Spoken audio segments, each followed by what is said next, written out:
Sebuah gedung perkantoran bernama Terra Drone di kawasan Cempaka Baru, Kemayoran, Jakarta Pusat terbakar pada Selasa, 9 Desember 2025, siang.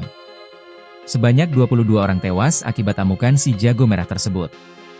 Diduga penyebab kebakaran gedung Terra Drone tersebut berasal dari baterai drone alias pesawat tanpa awak yang meledak.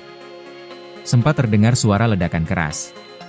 Dikutip dari situs resminya, Terra Drone merupakan perusahaan jasa pemetaan serta salah satu penyedia layanan drone terbesar di dunia yang menawarkan solusi mutakhir untuk survei udara, inspeksi infrastruktur, analisis data, DLL. Terra Drone berkantor pusat di Jepang dan hadir di semua bagian dunia melalui jaringan mitra perusahaan grup dan kolaborator teknologinya.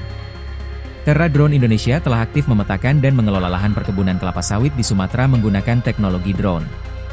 Aktivitas ini merupakan bagian dari layanan Terra Agri mereka untuk mendukung pertanian presisi.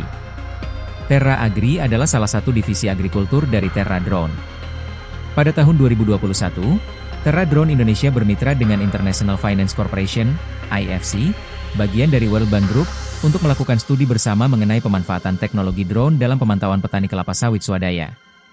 Studi ini dilakukan di Riau, Sumatera. Diketahui satu polisi menjadi korban luka dalam kebakaran di gedung Terra Drone di Jalan Ledjen Suprapto, Cempaka Baru, Kemayoran, Jakarta Pusat. Berdasarkan pantauan, polisi tersebut dibawa dengan tandu menuju mobil ambulans.